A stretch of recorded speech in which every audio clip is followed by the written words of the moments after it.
In 1855, inside one of Britain's most notorious asylums, a patient began working on a painting. He would spend nearly 10 years on it. Every blade of grass, every tiny fairy, every impossible detail obsessively rendered, one careful stroke at a time.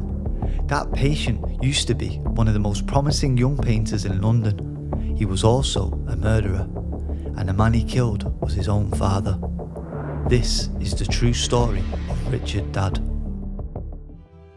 Richard Dadd was born in Kent, England in 1817, the son of a chemist. From childhood, his talent for drawing was obvious. By his late teens, he'd been accepted into the Royal Academy of Arts in London, one of the most competitive art schools in the country. He didn't just attend, he thrived. Dadd became part of an elite circle of young painters who called themselves the Clique, and among them, he was widely considered the most talented. He painted delicate, richly detailed scenes from Shakespeare and English folklore, fairies, forest spirits, dreamlike worlds rendered with an almost obsessive precision that would later define his entire career.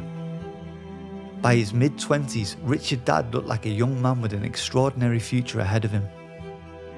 In 1842, the future took him further than anyone expected.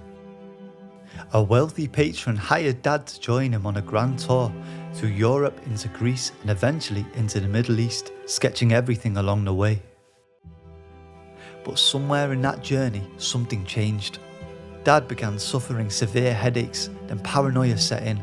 In Cairo, after encountering imagery of an ancient Egyptian god, Osiris, he became convinced he was engaged in a cosmic battle against the dark forces. By the time he returned home to England, his condition had worsened into full psychosis. He believed his own father had been replaced, that the man in front of him was in fact the devil in disguise.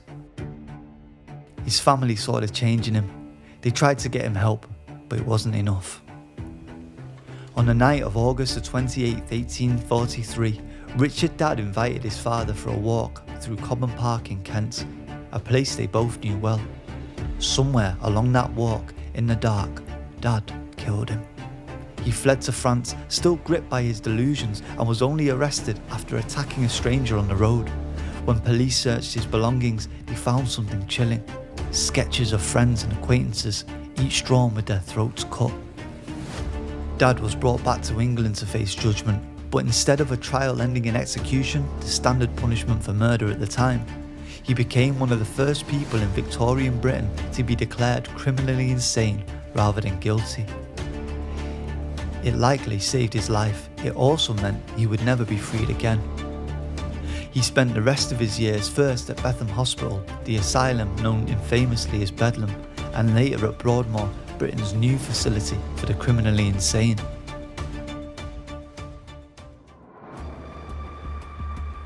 Here is where Richard Dadd's story becomes something stranger than tragedy alone. Inside the asylum, doctors recognised his talent and gave him materials to keep painting. And he did, obsessively, meticulously for decades. It was here, locked away from the world, that Dadd created the works he's remembered for today. Between 1855 and 1864, he worked on what would become his masterpiece, the Fairy Fella's Master Stroke. An astonishingly intricate painting packed with fairies, tiny figures and hidden details, all rendered with the same obsessive precision that had defined him since his student days. It remains to this day one of the strangest and most celebrated works of Victorian art. Richard Dadd died in Broadmoor in 1886, largely forgotten by the art world. His paintings sat in obscurity for decades. Then, in the 1930s, the Fairy Fella's masterstroke resurfaced, gifted to the poet Siegfried Sassoon, and slowly the art world rediscovered what had been created behind those walls. Today, the paintings hang in Tate in London, and Richard Dadd is remembered not as a killer, but as one of the most singular and haunting artistic minds of his era.